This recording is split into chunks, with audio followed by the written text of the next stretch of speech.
Okay, so I was just uploading some videos right now. Right now I have chapter 6 uploading from this book, The Science of Being Well, and I already have chapter 8 pretty much uploaded. I haven't published it yet, so you guys can't quite see it. I realized that I didn't have chapter 7 recorded. I thought I did record it. I must have lost it somehow. I probably accidentally deleted it while I was trying to make some space for the videos that I was just made recently. But yeah, I didn't have it, so we're gonna go over chapter 7 really quick. It is still June 16th, and it's Thursday. And yeah, let's read this really quick and continue on after. So chapter 7, Health from God. I will give a chapter here to explain how a human being may receive health from the Supreme. By the Supreme, I mean the thinking substance from which all things are made, and which is in all and through all, seeking more complete expression and fuller life. This intelligent substance, in a perfectly fluid state, permeates and penetrates all things, and is in touch with all minds. And I know I was saying this in the video just recently about the book I've been reading called You by Charles F. Hannell. And Charles called this intelligent substance the psyche element, the consciousness element of life, the mind element. And when I read that clicked to me, the psyche, because the psyche is our mental processes. Okay, the psyche is the same thing as the mind. The psyche is the same thing as consciousness. It's all mental, okay, intelligence. And that's what this creative energy is. It's a intelligent mind, mental, thinking energy, which has embodied itself within all of us. This intelligent substance, in a perfectly fluid state, permeates and penetrates all things, and is in touch with all minds. It is the source of all life, energy, and power, and constitutes the inflow of life, which Swedenborg saw, vitalizing all things.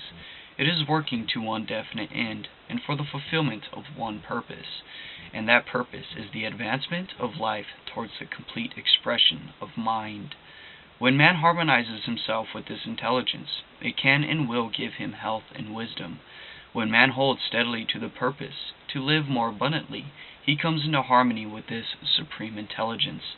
The purpose of the supreme intelligence is the most abundant life for all. The purpose of this supreme intelligence for you is that you should live more abundantly. Live more abundantly. And that is what we are here doing, to inspire you to live life more abundantly. If then your own purpose is to live more abundantly, you are unified with the Supreme. You are working with it, and it must work with you.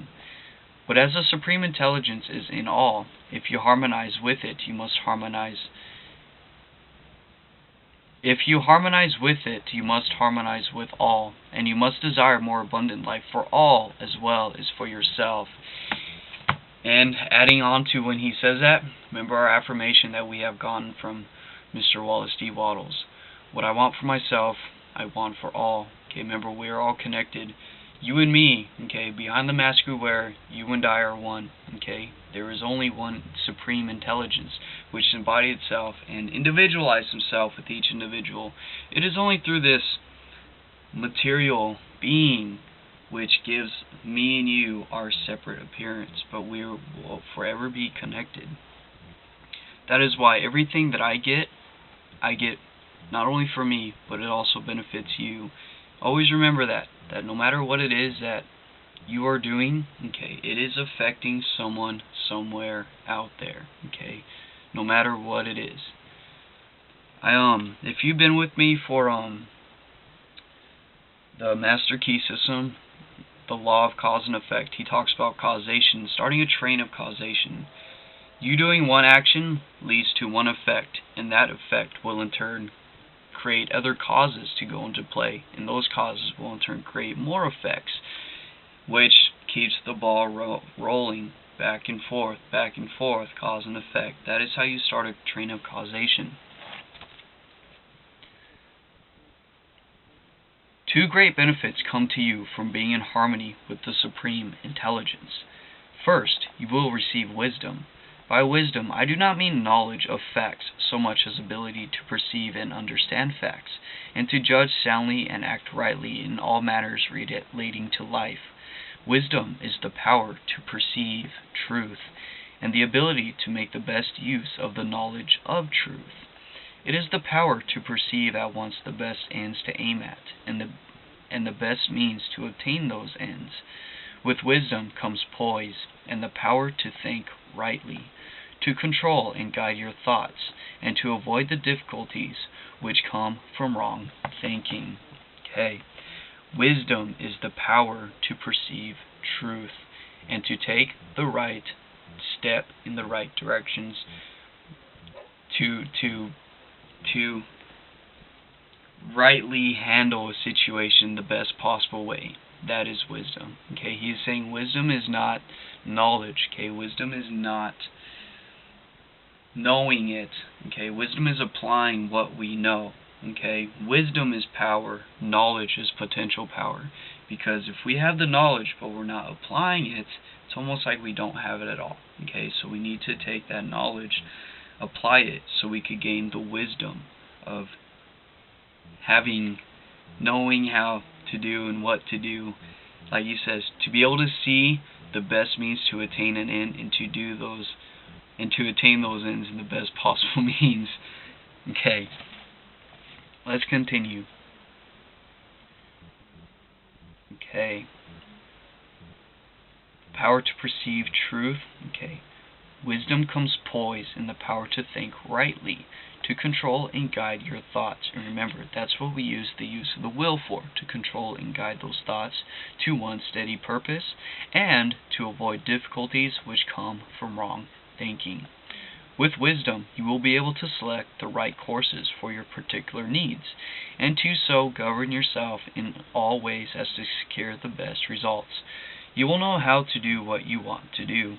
You can readily see that wisdom must be an essential attribute of the Supreme Intelligence, since that which knows all truth must be wise, and you can also see that just in proportion as you harmonize and unify your mind with that intelligence, you will have wisdom. But I repeat that since this intelligence is in all, and in all, Since this intelligence is all and in all, you can enter into its wisdom only by harmonizing with it. And how do you harmonize with it? By affirming that you are one with it. Okay, I am one with this Supreme Intelligence. I am one with this psychic element. Okay, I am an embodiment of this universal intelligence. For my mind is God's mind. Our minds is the same in kind and quality as the universal. You were created in God's image. It has been written in the Bible.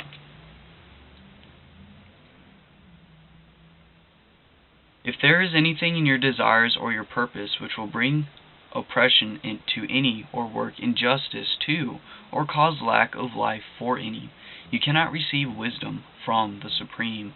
Furthermore, your purpose for your own self must be the best. A person can live in three general ways: for the gratification of his body, for that of his intellect, or for that of the soul. The first is accomplished by satisfying the desires for food, drink, and those other things which give enjoyable physical sensations.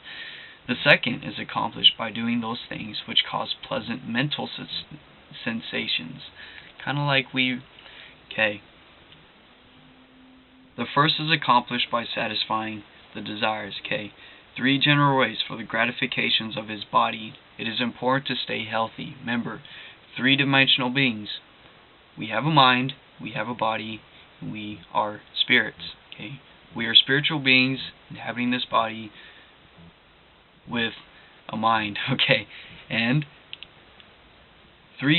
can live in three general ways for the gratification of his body. It's very important to stay healthy. Whatever you drink, whatever you eat. I know I've gone over this many times in these videos. Now, I don't need to repeat myself again. Your health is very, very important.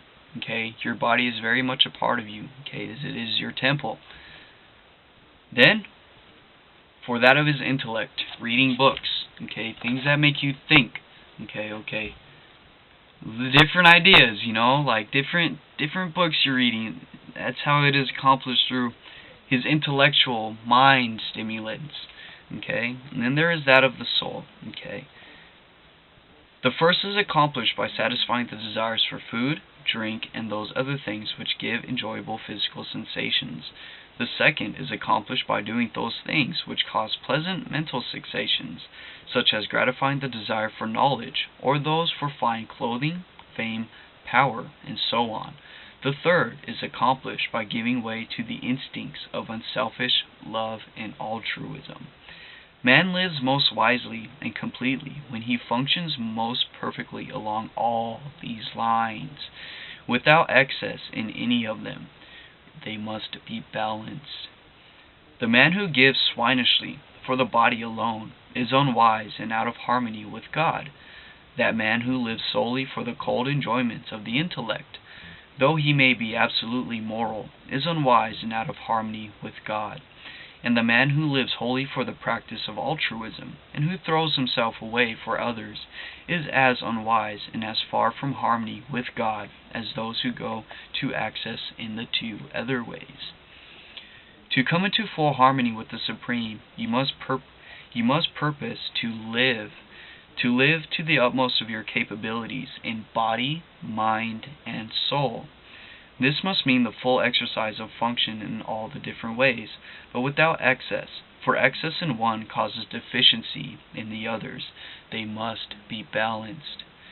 Behind your desire for health is your own desire for more abundant life, and behind that is the desire of the formless intelligence to live more fully in you. So, as you advance towards perfect health, hold steadily to the purpose to attain complete life, physical, mental, and spiritual, to advance in all ways, and in every way to live more.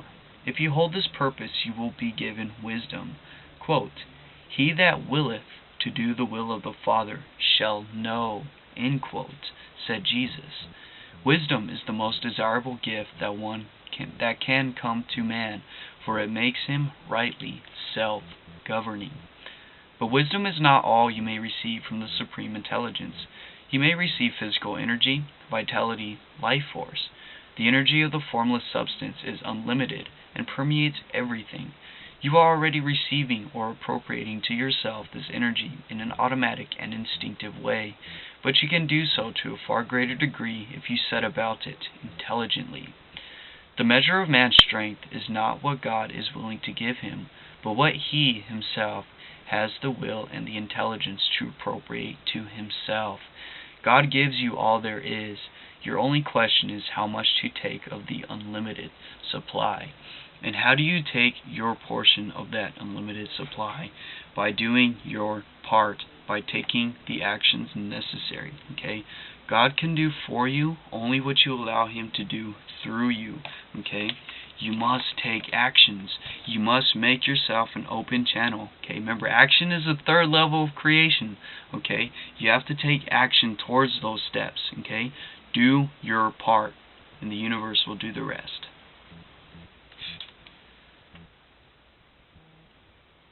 Professor James has pointed out that there is apparently no limit to the powers of men. And this is simply because man's power comes from the inexhaustible reservoir of the Supreme, the psychic element.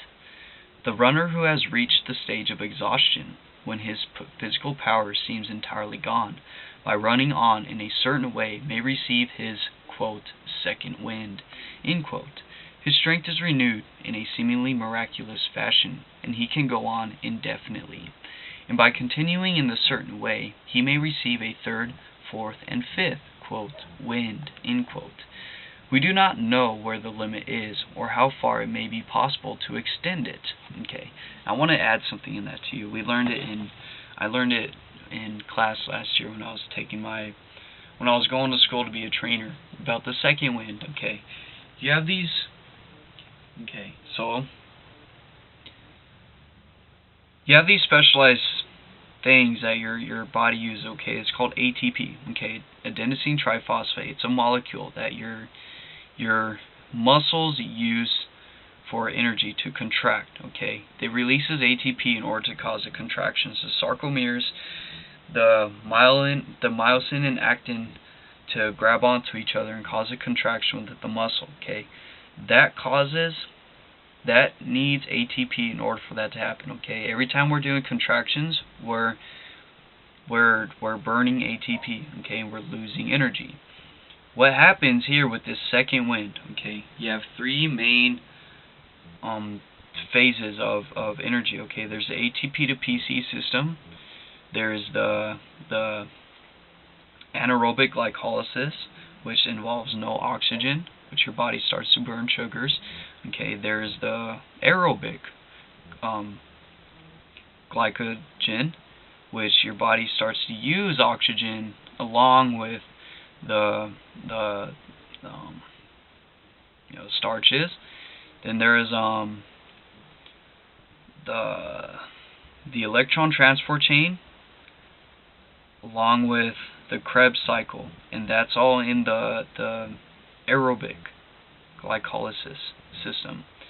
Okay, well, your body sets itself in three different stages. Okay, let's say, for instance, you're doing squats at high intensity. Okay, you do 6 reps. Okay, it takes you about 20 to 30 seconds to complete that set. Okay, it takes about 15 seconds for you to deplete all of your ATP to PC system. Okay, so by the time you reach maybe 3 or 4, 15 seconds may have gone by. Okay, you're completely done with your first energy system. Your body will then switch into a different energy system to create more energy in order to keep you to finish with your sets. Okay, let's say you decide to do 6 more. Okay, you do 10 in total. Okay, the last 6 of those reps, your body is moved into a second cycle of energy. Okay, to allow yourself to keep going. Okay, and now let's say we're doing long distance. Your body will still go through those first initial stages of energy. Okay, the ATP to PC to the aerobic or the anaerobic glycolysis to the aerobic glycolysis. Okay, once you reach the aerobic glycolysis, that's when the second wind comes into play. And then that in turn has both the electron transport chain and the Krebs cycle. Okay, those two are branches off the aerobic glycolysis, which involve oxygen, and that is really put into play when you're long distance running. Okay, when you're going for long distance running for 20 minutes. Okay, the first 5 minutes of running is going to be very, very hard.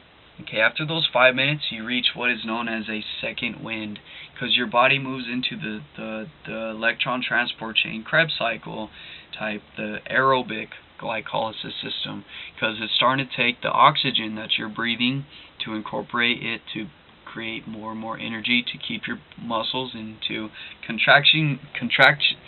keep your muscles contracting, to keep moving your body through the material plane. Yeah, there's a lot. There's so much. A lot to read, a lot to learn, a lot to connect to. Okay. The conditions are that the runner must have absolute faith that the strength will come, that he must think steadily of strength and to have perfect confidence that he has it, and that he must continue to run on. If he admits a doubt into his mind, he falls exhausted, and if he stops running to wait for the accession of strength, it will never come.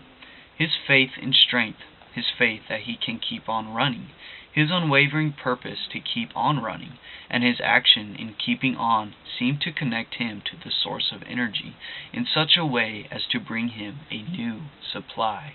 Okay. Now I also want to add, I completely agree with him what he is saying right here. Okay.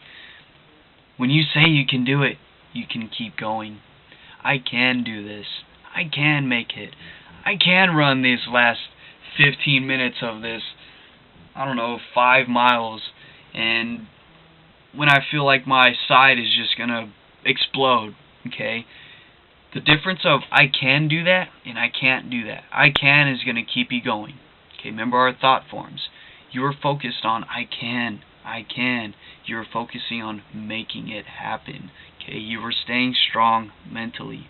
Okay, once you fall into under that barrier of I can't, that's when your body will start to react to that, and you will feel that you can't. You start to feel more heavier, okay?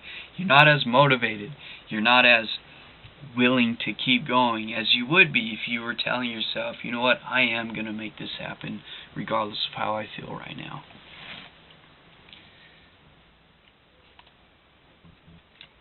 Okay. In a very similar manner, the sick person who has questioning faith in health, whose purpose brings him into harmony with the Source, and who performs the voluntary functions of life in a certain way, will receive vital energy sufficient for all his needs, and for the healing of all his diseases. God, who seeks to live and express himself fully in humanity, delights to give human beings all that is needed for the most abundant life. Action and reaction are equal, cause and effect. And when you desire to live more, if you are in mental harmony with the Supreme, the forces which make for life begin to concentrate about you and upon you. The one life begins to move towards you, and your environment becomes surcharged with it. Then, if you appropriate it by faith, it is yours. Quote, "Ye shall ask what ye will, and it shall be done unto you." End quote. Your Father doesn't give his Spirit by measure. He delights to give good gifts to you. Now that will be the end of Chapter 7 of the Science of Being Well, called Health from God. And if you made it to the end of this video with me, thank you for watching. And if you liked it, please share, subscribe, and yeah, let's grow together. Me and you, we are growing together. And remember our one main affirmation, that we are the lights of the world. You and me, and together we can make a difference. So, that being said, viewer, I'll see you on the other side of the galaxy, and I'll see you in the next video. Take care.